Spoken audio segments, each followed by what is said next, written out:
Hello and welcome to Module 3, where I will be discussing missing data and exploratory data analysis. So the data that I'm using is a breastfeeding report card from the Center for Disease Control, or the CDC.gov, from 2013.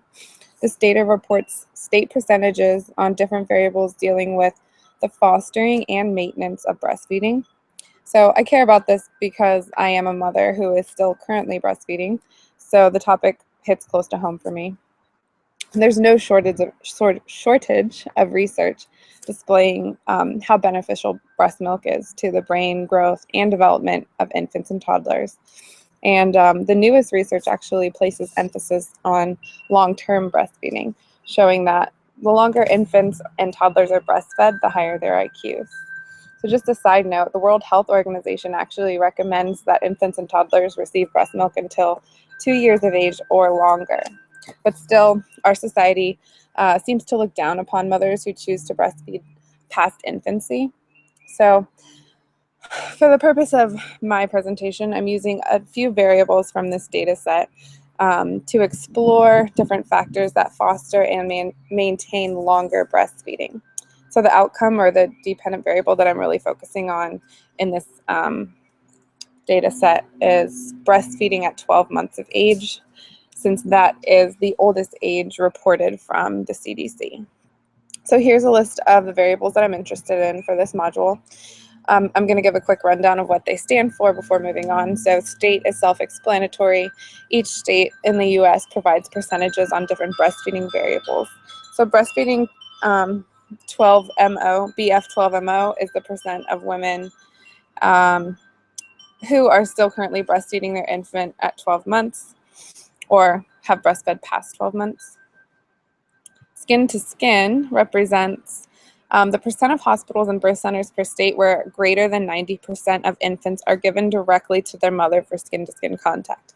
So research has shown that direct skin-to-skin contact, or it's also known as kangaroo care, it's very important in regulating an infant's heart rate, body temperature, and it also releases oxytocin in mothers.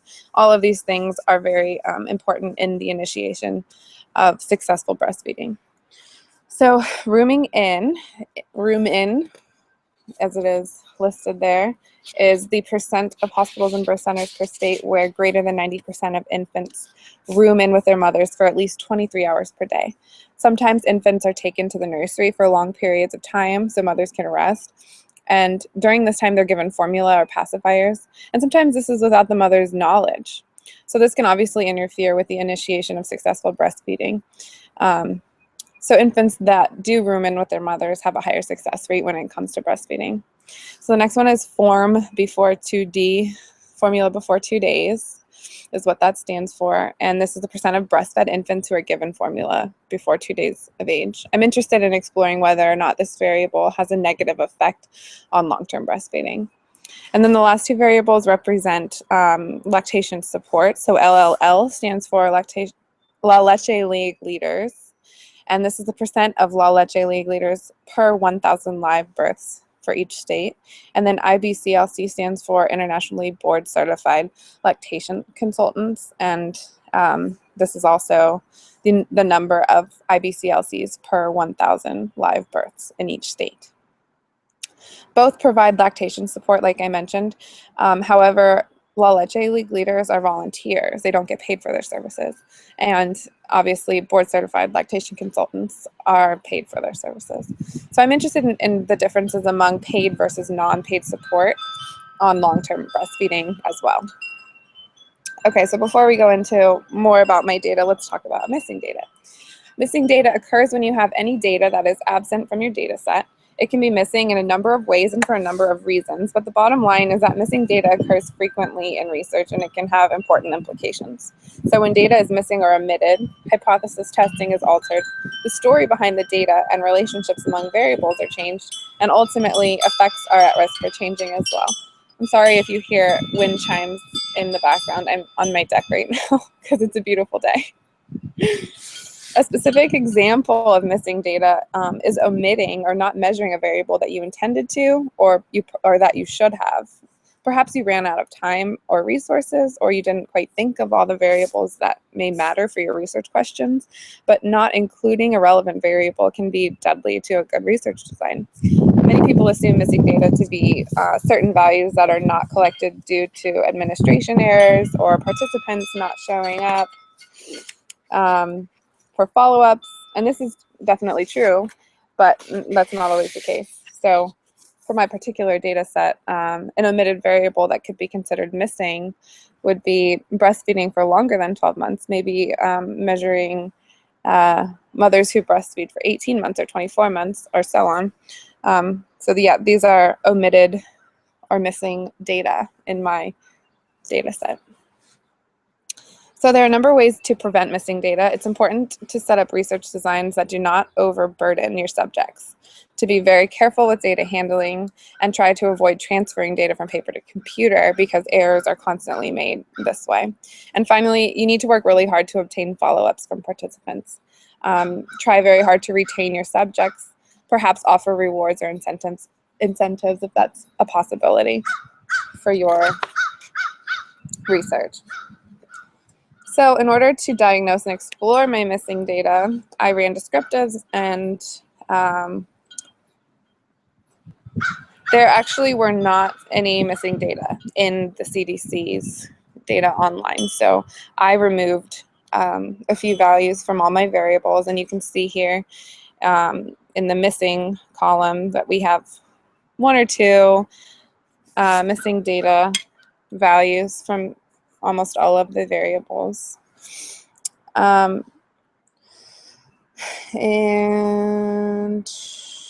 let's move on.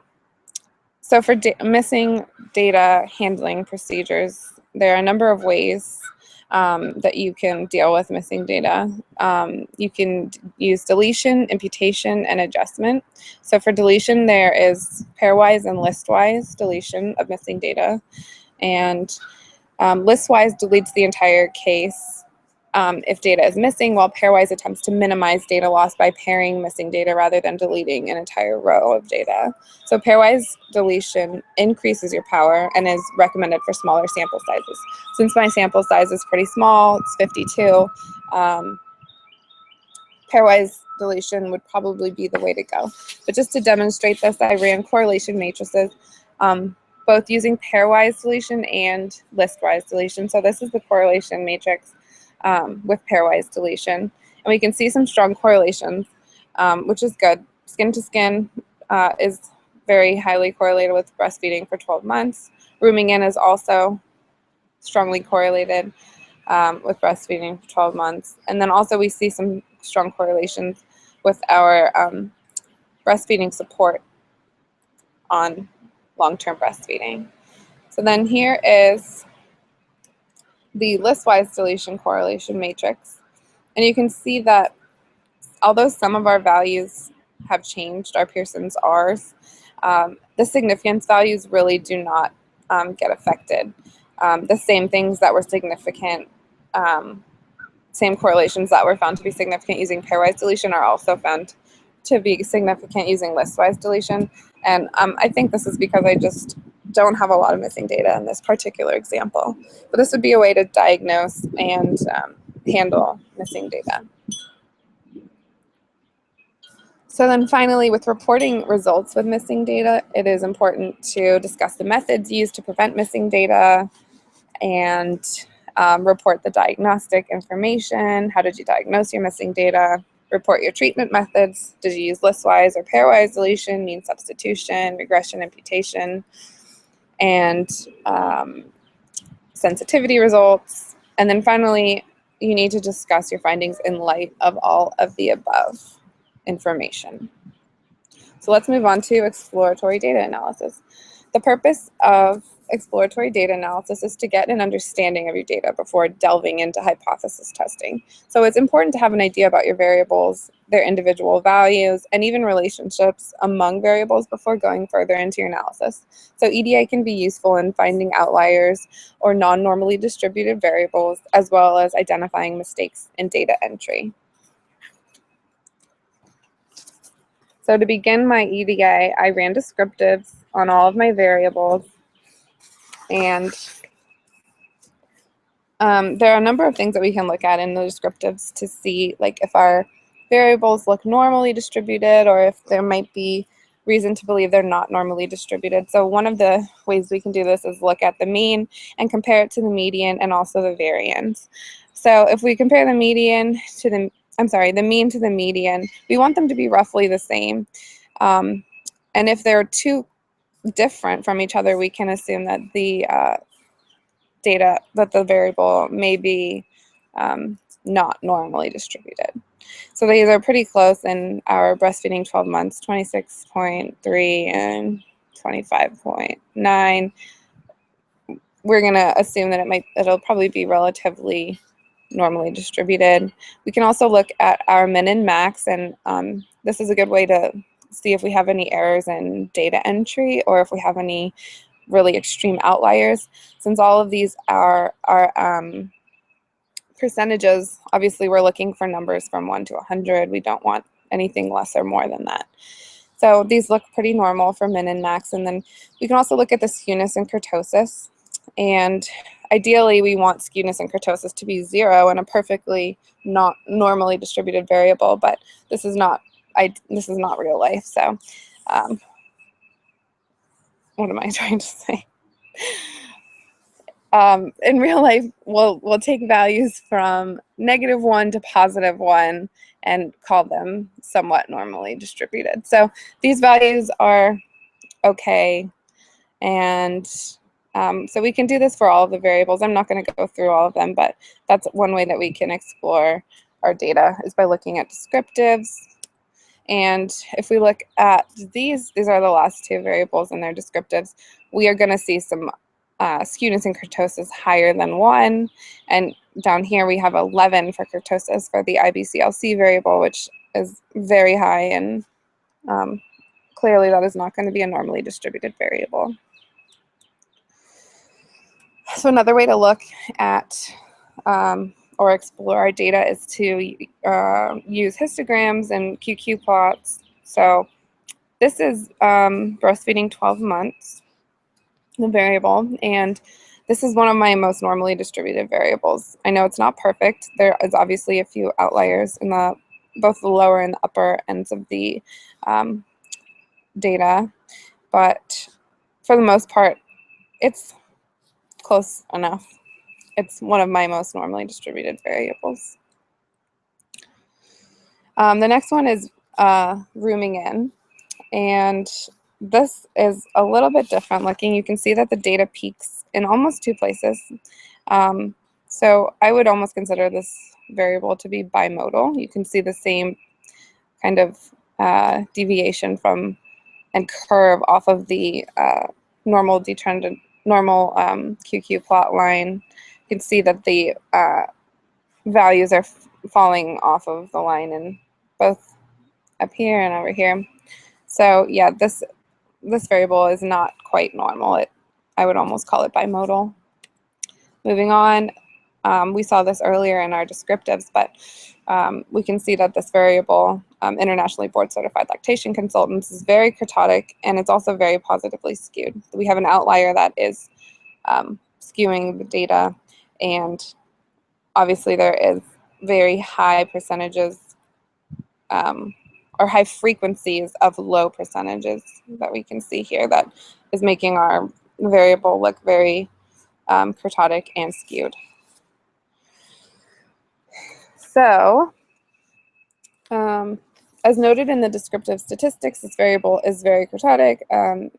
It's clearly not a normally distributed variable. So when exploring this variable, the Rasmussen 1991 article was very helpful. He states that although some researchers argue that many parametric tests are not affected by the violation of assumptions, others, such as Bradley, 1978, have shown that type 1 error rates of many parametric tests differ markedly from their nominal levels when normality and homogeneity assumptions are violated.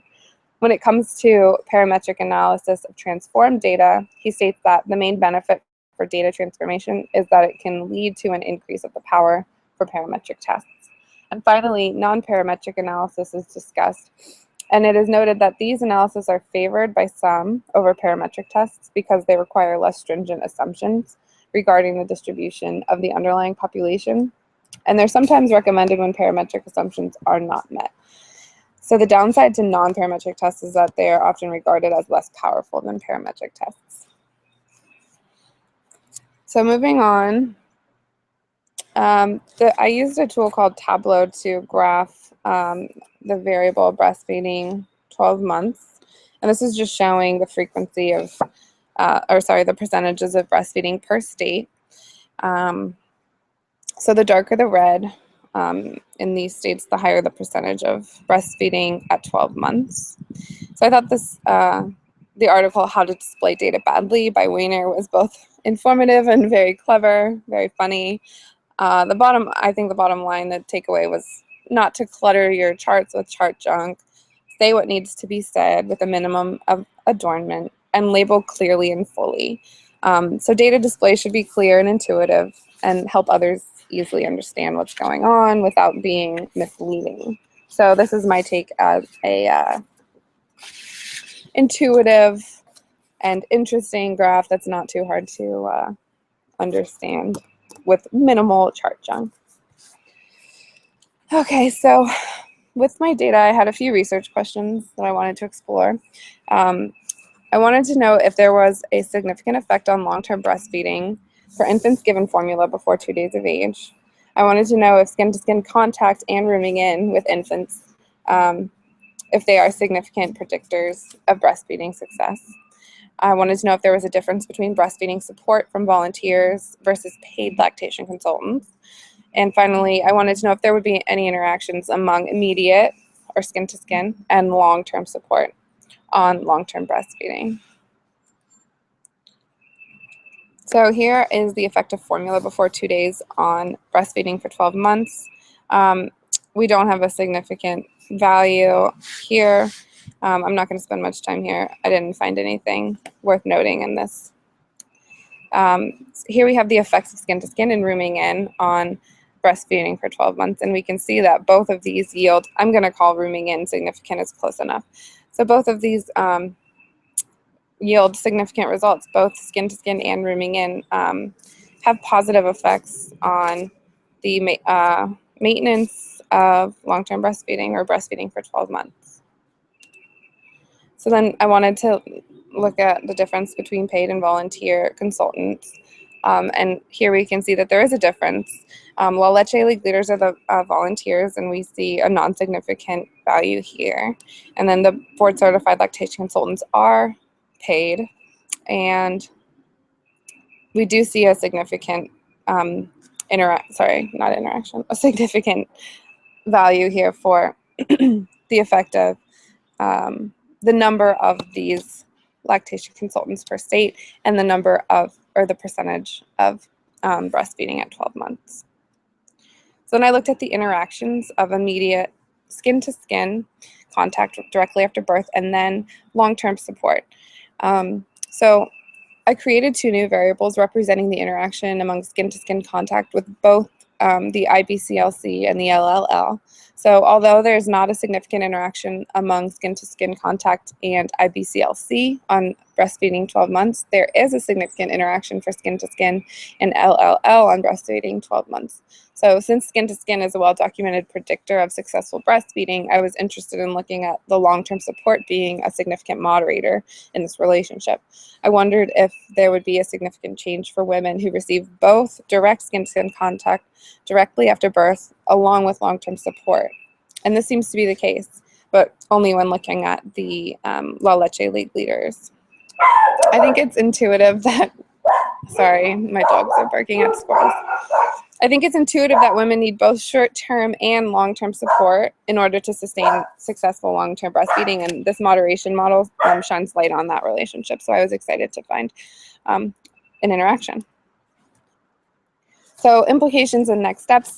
For this data, I would be more interested in some raw data from individuals rather than state percentages, and some factors that would be of interest would be education of women, the SES, the age of the mother who we are measuring breastfeeding in, breastfeeding role models, friends, sisters, mothers, people that these women know who have had successful long-term breastfeeding.